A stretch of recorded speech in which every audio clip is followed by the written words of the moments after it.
young voters' concern on Taiwan's election. Attal becomes France's youngest prime minister. Gunmen take over live TV broadcast in Ecuador. Russia revives Stalin's anti-spy unit, SMERSH. Extreme heat is pushing India to the brink of survivability. Thailand moves to ban recreational use of cannabis.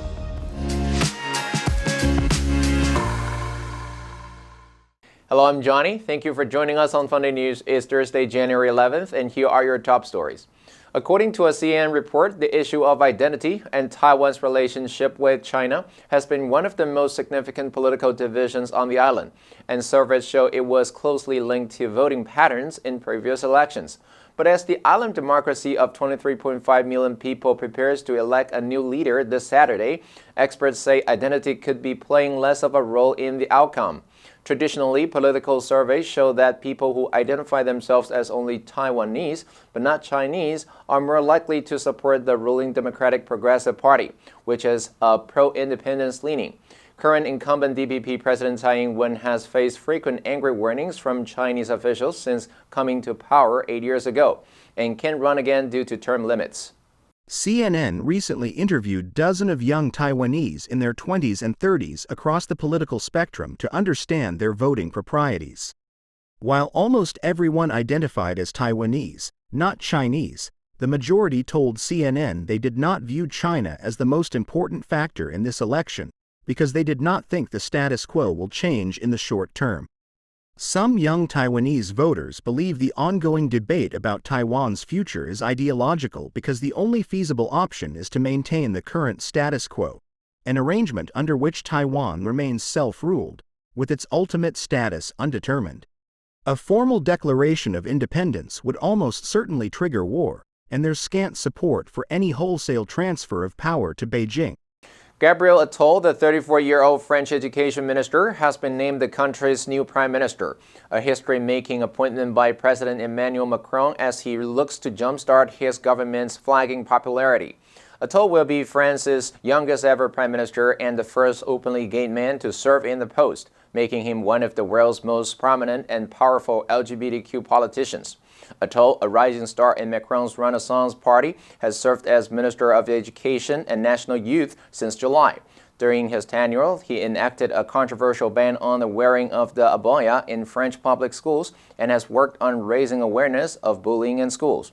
Attal thanked Macron for his trust and vowed to keep control of our destiny and unleash our French potential. In just over a decade, Gabriel Attal has risen from a work experience recruit in the health ministry to the second highest office of state in France. As of Tuesday, he has also become France's youngest prime minister at 34 and the first openly gay leader of the government. It is a spectacular trajectory, even for someone from Attal's privileged background, for whom each career advancement appears to have come remarkably easy. In the early years of Emmanuel Macron's presidency, Attal was one of a group of well-educated young men from comfortable backgrounds picked to advise and support the equally young French leader. The formidable communication skills and ability to think and speak on his feet parrying questions in Parliament in public has earned him the nickname the word sniper. Ecuador faced a string of violent incidents on Tuesday, including the on-air invasion of a TV station by gunmen. Ecuador's President Daniel Noboa has declared an internal armed conflict in the country, ordering security forces to neutralize several criminal groups accused of spreading extreme violence in the Latin American nation. Police arrested 13 gunmen who took over television station TC during a live broadcast, while elsewhere at least 7 police officers were kidnapped and there were several explosions around the country. Ecuador's police later said they had arrested all the armed men, members of the media outlet had been evacuated, and all staff and hostages of the network were alive. TC television anchor George Rendon described the takeover of the broadcast as an extremely violent attack. Rendon recalled in a video on TC Television's official X account, "They wanted to enter the studio so that we could say what they wanted, I guess their message." Rendon said he knew of one person being shot and another injured by the assailants. Police have not confirmed those injuries. Ecuadorians were stunned as they watched the takeover of the Guayaquil-based network's live broadcast. The assailants were seen forcing the staff of TC Television onto the floor of the studio as shots and yelling were heard in the background. Social media video showed of the incident at the state-owned network. The government has said the violence is a reaction to Noboa's plan to build a new high-security prison and transfer jailed gang leaders.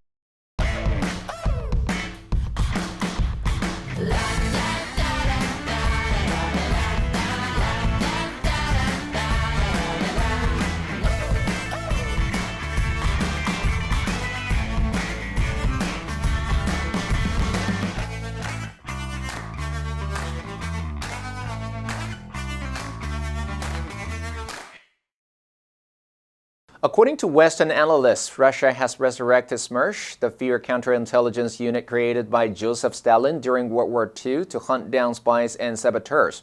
The re-establishment of the group, the name of which is an abbreviation of the Russian phrase for death to spies, was noted in the latest daily update from the British Ministry of Defense. It wrote, in late 2023, Russian politicians claimed that Soviet counterintelligence organization SMERSH was being re-established. In January 2024, an open-source image showed operatives apparently wearing SMERSH uniform patches. The politician referred to is Andrei Gutlev, a member of the Defense Committee in Russia's State Duma, who last month said a decision had been made to create a new version of the organization. Gurulev also said that recent Ukrainian intelligence operations within Russia itself demonstrate the threat posed by spies and saboteurs. According to British intelligence, it is unclear whether the developments means a fully fledged new organization has been developed or if it is simply a case of rebranding. The MOD added, however, it provides another example of how the Russian authorities consciously couch the Russia-Ukraine conflict in the spirit of the Second World War, and their strong focus on the supposed infiltration of external threats into the country. SMERSH is perhaps best remembered among Bond aficionados for its inclusion as one of the main antagonists in the 1963 Sean Connery film From Russia with Love. According to climate experts, by 2050, India will be among the first places where temperatures will cross survivability limits. And within that time frame, the demand for air conditioners in the country is also expected to rise ninefold, outpacing all other appliances.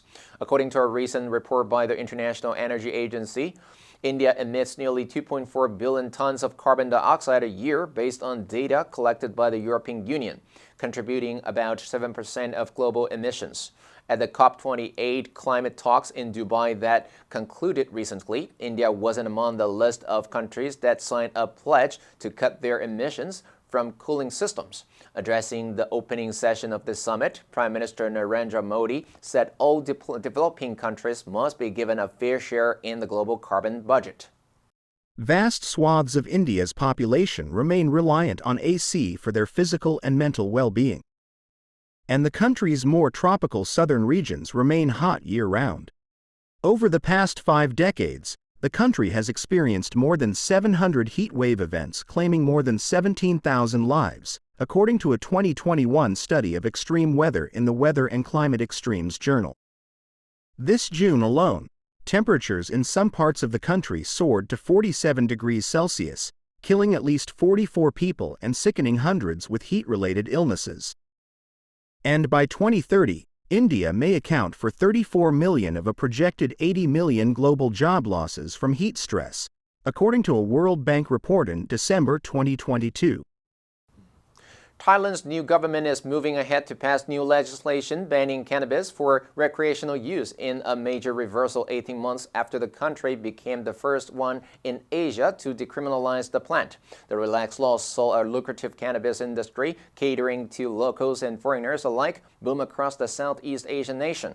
But a new conservative coalition government came to power late last year, vowing to tighten the rules and only allow medical use. A draft bill was released on Tuesday by Thailand's health ministry, outlining hefty fines or prison sentences of up to 1 year for offenders, or both. Thailand's cannabis industry has been operating in a gray area as the plant was decriminalized in 2022 before lawmakers could agree on how to regulate the industry. Smoking marijuana in public remained illegal even under the relaxed laws, but the proposed new laws will ban advertising and marketing campaigns for cannabis buds and extracts, and other cannabis products. Cannabis and cannabis-related products will be limited to medical and health purposes only, the bill states, echoing Prime Minister Srettha Thavisin's pledge in September that his new government will rectify laws on cannabis within the next 6 months. Thailand became the first country in Asia to fully decriminalize cannabis in June 2022, a move years in the making and a rarity in a region where many countries give long jail terms and even death sentences for people convicted of marijuana possession, consumption, or trafficking. The answer for yesterday was B, shortfall.